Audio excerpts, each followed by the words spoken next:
Hola, ¿cómo les va? Bienvenidos a esta nueva emisión de Moliendo Café, el espacio de opinión del canal 81 de Claro en el área metropolitana para continuar este recorrido en su compañía por los asuntos de interés y de impacto en la vida de la ciudad-región.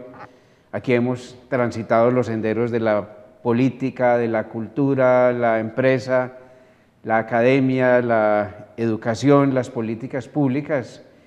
Y en todo ese concierto de actividades, la planeación siempre jugará un papel vital, máxime cuando se habla de gestión administrativa, de planes de desarrollo, de proyectos de gobierno.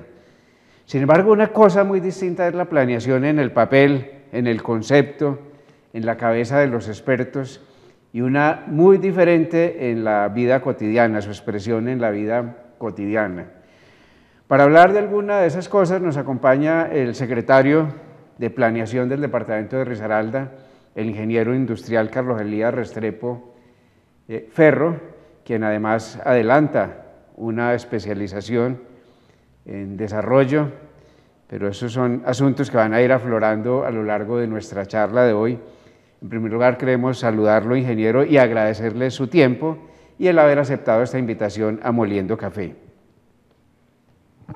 Gustavo, muchas gracias por la invitación y un saludo muy especial a todos los televidentes del canal 81 y especialmente del programa Moliendo Café. Me place mucho que estos temas que muchas veces se tornan aburridos desde el punto de vista de la opinión de muchos de los pereiranos y risaraldenses, los podamos hoy tratar y definir con algunas palabras sencillas para que la gente pueda entender la complejidad que se maneja desde el punto de vista de la planeación y la ejecución de los proyectos que allí se plantean. A veces lo más obvio es lo más ausente, y pasa eso con la planeación en todos los frentes, amigos televidentes, y nuestro invitado lo sabe mejor que nadie. Uno se encuentra cosas tan absurdas como que en una reciente visita de la ministra de Justicia al departamento de Risaralda, desde a su región de origen, declarara ante voceros del Estado y ante medios de comunicación que ya la construcción de la cárcel en el municipio de La Virginia era un hecho. Uno suponía que eso era el resultado de un ejercicio de análisis, de planeación, de confrontación de documentos, y a las 3 semanas sale y dice que no, que ya no, que era de mentiritas. Entonces, ahí es donde surge la primera gran pregunta: ¿hasta qué punto la planeación sí está echando mano de todas las herramientas que se necesita para hacer un ejercicio de esas características? ¿O es apenas parte del protocolo de los planes de desarrollo, de gobierno, de las promesas electorales? A ver, Gustavo, va muy interesante la pregunta porque el problema que tenemos algunos de los funcionarios que nos desempeñamos en el proceso de planeación en diferentes sectores y diferentes niveles es precisamente que la planeación es un ejercicio ingrato desde el punto de vista de la función pública, porque el ejercicio de planeación es un ejercicio que no se ve, es un ejercicio que tiene que hacerse o debe hacerse más bien de largo plazo para poder generar unos resultados que sean impactantes y sobre todo sostenibles y sustentables en el tiempo. Y el problema que tienen los mandatarios hoy, y sobre todo los de elección popular, alcaldes y gobernadores, es que no tienen sino 4 años para mostrar obras de gobierno. Y la gran mayoría, digamos, se inclina por obras físicas que puedan mostrar y que se puedan… que se le pueda tomar la foto. Que se le pueda tomar la foto y que posteriormente cuando salgan de un gobierno puedan decir, esa obra la hice yo. Y resulta que eso es sostenible en el tiempo en la medida en que se pueda generar un proceso de sostenibilidad y de sustentabilidad sobre la base de una planeación estructural que permita que esos procesos permanezcan en el tiempo. ¿Me explico? Inicialmente se planteó que sobre la base de que en La Virginia se iban a entregar unos terrenos para generar unos procesos de vivienda y de desarrollo urbano para el municipio, de una hacienda que se tenía precisamente por parte de estupefacientes que se había, digamos, retenido. Miralindo. Eso, Miralindo. Entonces, que era la oportunidad para que allí se pudiera construir la cárcel regional. Y digamos que con bombos y platillos se planteó la posibilidad, el municipio de La Virginia está dispuesto a hacer todo lo posible para que eso sea una realidad, pero cuando empezaron a entrar precisamente en los intríngulis de la planeación, cuando empezaron a definir el tipo de terreno que se tenía, las calidades topográficas que existían, la distancia que existía de allí y que debiera tener precisamente por temas de seguridad con respecto a la zona urbana, se dieron cuenta que era muchísimo más costoso llevar toda la infraestructura necesaria que construir la misma infraestructura. Entonces eso es lo que pasa, que precisamente no se hace ese proceso previo de planeación que lleva un tiempo para poder generar unos resultados ciertos, sino que se plantean esas soluciones y posteriormente se hacen los análisis para tener que muchas veces retractarse de esas propuestas que ya se habían realizado. Se hace todo al revés, y es que con los expertos en planeación pasa, se me ocurre algo parecido a lo que viven los arqueros en el fútbol. Cuando juegan bien, cuando lo hacen bien, casi nadie se da cuenta, pero se equivocan una sola vez y entonces aparece allí la falencia, la evidencia de la falta de planeación, que está muy ligada, ingeniero Carlos Elías, a una realidad político-administrativa también de nuestros países en América Latina, y Colombia no es ajena a la situación, en la medida en que los partidos políticos han desaparecido para convertirse en empresas electorales. Cada vez es menor, o sea, se siente menos la presencia de una visión de sociedad, de ciudad, de región, de país, y sí un proyecto de gobierno.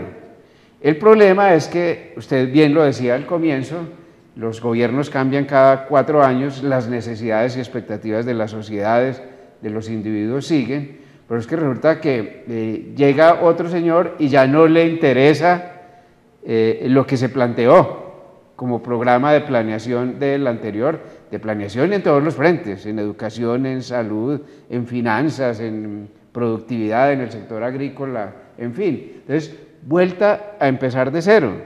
Y usted no puede planear nada empezando de cero cada 4 años, haciendo tabla rasa, porque en cualquier faceta de la vida usted no construye de la nada. Usted edifica sobre lo ya construido, sobre unos cimientos. Pero digamos que ese no es un problema particular de los partidos políticos. Obviamente hay una responsabilidad muy grande, pero yo diría que ese es un problema completo de la sociedad civil, de todos los que están activos en una sociedad. Precisamente porque no nos hemos puesto de acuerdo para poder plantear una visión conjunta de desarrollo para el territorio. Y cuando hablo del territorio, estamos hablando de la relación que existe entre las personas que viven en ese territorio y precisamente las particularidades y todas las potencialidades que tiene ese territorio para poder desarrollar calidad de vida allí. Entonces, en la medida en que haya una sociedad organizada, una sociedad que plantea una discusión abierta de cuál debe ser el futuro, y en la medida en que hay una apropiación social de esa visión, pues es la misma sociedad la que se encarga de plantear en cualquier debate político que la discusión se haga sobre esos temas estructurales y que no se haga sobre temas coyunturales que van pasando en el momento. Entonces yo creo que nosotros hemos avanzado en procesos de planificación a largo plazo. Se han hecho procesos muy importantes como la Prospectiva 2032 del departamento de Risaralda, la visión de prospectiva también de Pereira que se hizo. Y está enmochilada en un archivo de la actual administración. Y se hizo un ejercicio también de Plan Integral de Desarrollo Metropolitano, donde se planteó incluso en su momento que se generara una mesa de planificación regional para que en todos los niveles se pudiera operativizar ese ejercicio de planificación a largo plazo que es al 2032, donde se empieza a plantear una visión de desarrollo para el territorio. Pero ¿cuál es el problema, Gustavo? El problema es que, digamos que nos pusimos de acuerdo en lo general, Y ahí es relativamente sencillo que nos pongamos de acuerdo desde un ejercicio representativo. Ese ejercicio tenemos que hacerlo participativo, hay que bajarlo a todos los sectores de la sociedad, a que sea la sociedad activa la que participe y se apropie, pero adicionalmente que se desarrolle cómo vamos a operativizar y cuáles son las prioridades que vamos a generar para poder lograr el impacto en esos procesos de desarrollo. Es que usted habló de sociedad organizada y eso es algo que no hemos construido hasta ahora.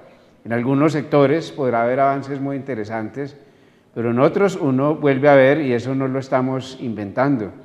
En Colombia es un país en el cual es muy difícil trabajar en equipo, y eso lo han constatado investigadores externos que se asombran del hecho de que frente a la cantidad y diversidad de riquezas que tenemos, existan unos desequilibrios económicos y sociales tan visibles. Y en esa medida en que carecemos de una sociedad organizada, entonces se hacen necesarias cosas como la concertación frente a asuntos de interés común. Pero es que resulta que tal como acontece con el concepto de planeación, también lo de concertación y lo de integralidad aparece como un formalismo en todas partes. Entonces, los objetivos de su dependencia: trabajar de manera integrada con A, B y C, trabajar de manera concertada. Pero pues, para concertar usted tiene que identificar un objetivo común. ¿Cuál es su objetivo de desarrollo? ¿Sobre qué terrenos quiere trabajar? Y en ese escenario entonces es que aparece cada una de las partecitas, no pensando en el colectivo, sino en sus pequeños intereses particulares. Es una tarea que está por hacerse, de hacer que la gente levante la cabeza y mire por lo menos parte de su vida como integrante de una corriente común. Lo que pasa es que como es un ejercicio de largo plazo y como es un ejercicio que se debe hacer participativo, porque lo que importa desde el proceso de planificación para una visión conjunta de desarrollo es que haya apropiación social y que esa apropiación sea conjunta para que genere una conciencia colectiva de hacia dónde se debe avanzar. Lo primero que hay que hacer es precisamente abrir espacios de discusión. Y el problema es que nosotros hoy no estamos preparados para la discusión. Y para la discusión, digamos, en un nivel amplio, donde yo tengo una idea, una propuesta de desarrollo, y usted puede tener otra propuesta que puede ser contraria. Pero si nosotros generamos un espacio de discusión donde podemos poner a hablar, a encontrar la articulación, cuáles son los puntos comunes, y de esas dos propuestas sale una tercera propuesta, con seguridad esa tercera propuesta va a ser mucho más avanzada y mucho más productiva que cada una de las que nosotros dos tenemos. Pero si eso es difícil para que lo hagamos entre dos personas, imagínense para que lo hagamos participativo en la sociedad. Y lo otro que yo encuentro es que muchas veces también se han hecho ejercicios particulares de planeación desde muchos, desde muchas instituciones, pero también se plantea que tienen como, no lo quisiera decir así, pero como la verdad revelada, y no están dispuestos a discutirlo, sino más bien a que esa sea la propuesta y que todo el mundo se le sume. Y digamos que así es muy difícil llegar a procesos de concertación para una visión de desarrollo. Cuando uno ve hoy simplemente las sociedades desarrolladas, es porque en un momento de su historia se pusieron de acuerdo en cuáles eran las prioridades de desarrollo y posteriormente a eso hubo una decisión política. Y cuando hubo apropiación social, de ahí en adelante lo que hubo fue un control de la sociedad para que ese proceso se llevara a cabo. Vamos a una primera pausa y ya regresamos con nuestro invitado de hoy en Moliendo Café.